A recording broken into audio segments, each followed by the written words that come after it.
کسی غیر مرد کے ساتھ تنہائی میں بات کرنا یا فون پہ بات کرنا، یہ عورت کی اتنی بڑی غلطی ہوتی ہے کہ اس کا نتیجہ ہمیشہ بربادی ہوتی ہے۔ یاد رکھیں، مرد عورت کی ہر کوتاہی کو برداشت کر سکتا ہے، اس کے کردار کی برائی کو کبھی برداشت نہیں کر سکتا۔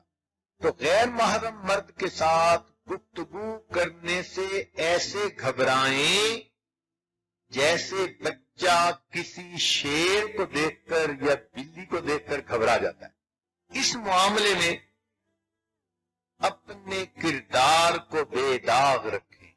جب مرد کے دل میں یہ بات ہوتی ہے کہ میری بیوی پاک دامن ہے، تو وہ پھر اس کی کڑوی کسیلی بھی آرام سے برداشت کر جاتا ہے۔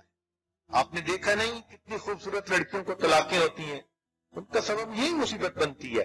کسی کا فون آ رہا ہے، کسی کے میسج آ رہے ہیں، کسی سے بات ہو رہی ہے، خامن کو ذرا اس کا پتہ چلا تو بس یہ چیز میاں بیوی کے درمیان فاصلے ہونے کا سبب بن جاتی۔ اس لیے خامن کی اجازت کے بغیر کوئی کام بھی نہ کیا کریں، اور خامن کی اجازت کے بغیر گھر سے بھی نہ نکلا کریں۔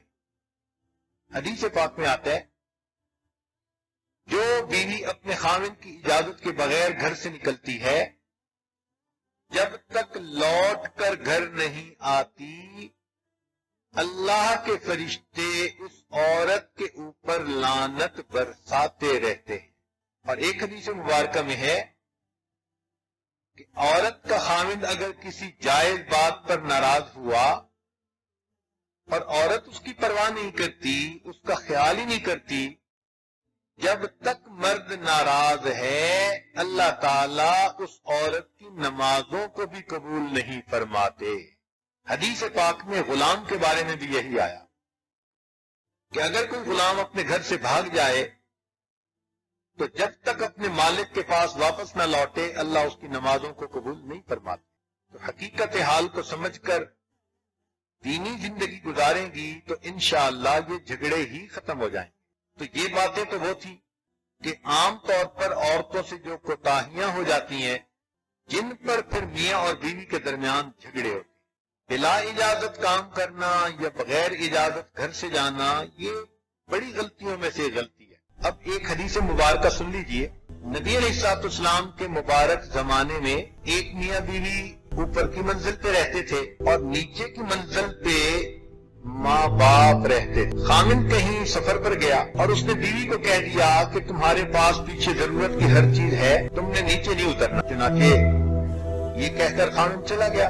اللہ کی شان دیکھیں کہ والد صاحب بیمار ہو گئے۔ وہ صحابیہ عورت سمجھتی تھی کہ خامن کی اجازت کی شریعت میں کتنی اہمیت ہے۔ اب یہ نہیں کہ اس نے سنا کہ والد بیمار ہیں تو وہ نیچے آ گئی، نہیں، اس نے اپنے خامن کی بات کی ریسپیکٹ کی اور نبی علیہ السلام کی خدمت میں پیغام بھجوایا کہ میرے خامن نے مجھے منع کر دیا تھا گھر سے نکلتے ہوئے، اس سے رابطہ بھی ممکن نہیں تھا، اس زمانے میں کوئی سیل فون بھی نہیں ہوتے تھے کہ دوبارہ پوچھ لیا جاتا، تو اے اللہ کے نبی کیا مجھے نیچے جانا چاہیے؟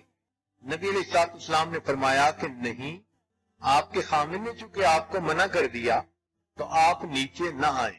اب ذرا غور کیجئے، نبی علیہ السلام خود یہ بات فرما رہے ہیں کہ آپ خامن کی اجازت کے بغیر نیچے مت آئیں۔ وہ نیچے نہیں آئی۔ اللہ کی شان کہ اس کے والد کی طبیعت زیادہ خراب ہوئی، حتیٰ کہ والد کی وفات ہو گئی۔ جب والد کی وفات ہوئی تو اس اور صحابیہ نے پھر پیغام بھجوایا، اے اللہ کے نبی کیا میں اپنے باپ کا چہرہ آخری مرتبہ دیکھ سکتی ہوں؟ میرے والد دنیا سے گزر گئے، میرے لیے کتنا بڑا صدمہ ہے۔